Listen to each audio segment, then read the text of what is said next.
आदि पुरुष परमेश्वर रूप मूळ असणारे या सांगण्यातील भाव आहे की वर जी ही मुळं आहेत ही वर जी मुळं आहेत ही तर समजा ऊर्ध्व मूलम, तर आदि पुरुष परमेश्वर म्हणजे परम अक्षर ब्रह्म हे जे आहे सच्चिदानंद घनब्रह्म हे मूळ समजा, आणि हे खोर अक्षर पुरुष परम अक्षर पुरुष हे खोर अक्षर पुरुष हे पहा.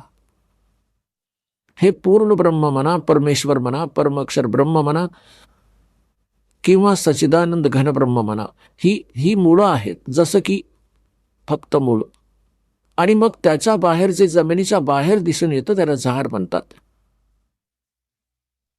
गीता ज्ञानदात्याने केवळ इतकंच म्हटलं आहे की ऊर्ध्व मूलम, वर मुळे, वर मूळ आणि खाली शाखा असणारा हा संसार रूपी पिंपळाचा वृक्ष आहे. आणि जे संत याचे सगळे छंद म्हणजे विभाग जाणतो, स वेदविद तो तत्वदर्शी संत आहे. परमेश्वर कबीरजींनी 600 वर्ष आधी येऊन सांगितलं होतं. तत्वदर्शी संताची भूमिका सांगितली होती आपल्या सच्चिदानंद घनब्रह्मच्या वाणीने, आपल्या मुखकमलातून बोलून. तो अशीच लीला करतो. वेदही पुरावा देतात.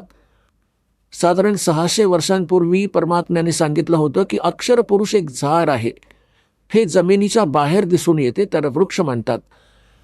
अक्षर पुरुष एक वृक्ष आहे आणि क्षर पुरुष त्याची फांदी, ज्याला निरंजनही म्हटलं आहे, ज्योत निरंजन.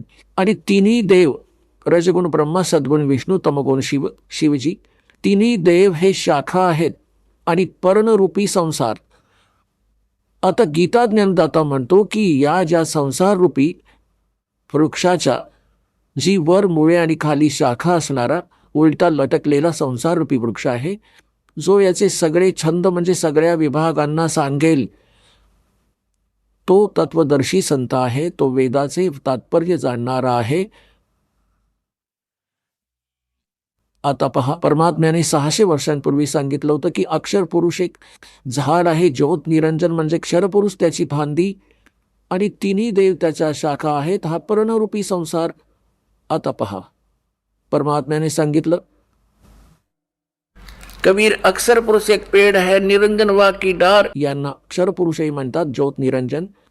और तीनों देवा रजगुण ब्रह्मा, सतगुण विष्णू, तमगुण शिवजी रूपी शाखा है ये पात रूप संसार. हे पहा, हे कारण हे जमिनीतून हे परोक्ष आहे, पूर्ण परमात्म्याचे गुप्त आहे. जमिनीत जशी मुळे परोक्ष असतात, जमिनीत जसं मूळ परोक्ष असतं, आता हे खोड अक्षर पुरुष आहे. अक्षर पुरुष एक झाड आहे आणि क्षर पुरुष त्याची फांदी, ही जाड फांदी. क्षर पुरुष म्हणा, ज्योत निरंजन म्हणा, काल ब्रह्म म्हणा, आणि तिन्ही देव रजगुण ब्रह्मा, सद्गुण विष्णू, तमगुण शिवजी या शाखा आहेत आणि पर्णरूपी संसार. तर सच्चिदानंद घनब्रह्म यांच्या वाणीत हे कंप्लीट ज्ञान लिहिलेलं आहे. गीताजी मधल्या अध्याय नंबर 4 मधील श्लोक नंबर 32चा हा निष्कर्ष आहे की ते सच्चिदानंद घनब्रह्मच्या वाणीत सत्साधना म्हणजे धार्मिक अनुष्ठानांची माहिती बऱ्याच विस्तारानं आणि यथार्थतेनं दिलेली आहे. त्यांना विचारा. आणि तत्वदर्शी संतांची ही ओळख सांगितली आहे की तत्वदर्शी संत सांगतील तो कसा असेल, तो जो संसार रूपी वृक्षाचे सर्व भाग सांगेल, सवेदविद, तो वेदांचे तात्पर्य जाणणारा आहे, अर्थात तो तत्वदर्शी संत आहे. आपण ऐकत होता जगद्गुरु तत्वदर्शी संत रामपालजी महाराज यांचे मंगल प्रवचन, ज्यांच्या शुभ आशीर्वादाने संपूर्ण विश्वामध्ये 500 पेक्षा जास्त नामदीक्षा केंद्र आहेत, जिथे निशुल्क नामदीक्षा दिली जाते. निशुल्क नामदीक्षा प्राप्त करण्यासाठी आणि अधिक माहितीसाठी संपर्क करा 7030303951 7030303952. अद्वितीय आध्यात्मिक ज्ञान वाचण्यासाठी, पाहण्यासाठी आणि ऐकण्यासाठी संत रामपालजी महाराज ॲप अवश्य डाउनलोड करा किंवा आमची वेबसाईट www.jagadgururampalji.org वर विजिट करा.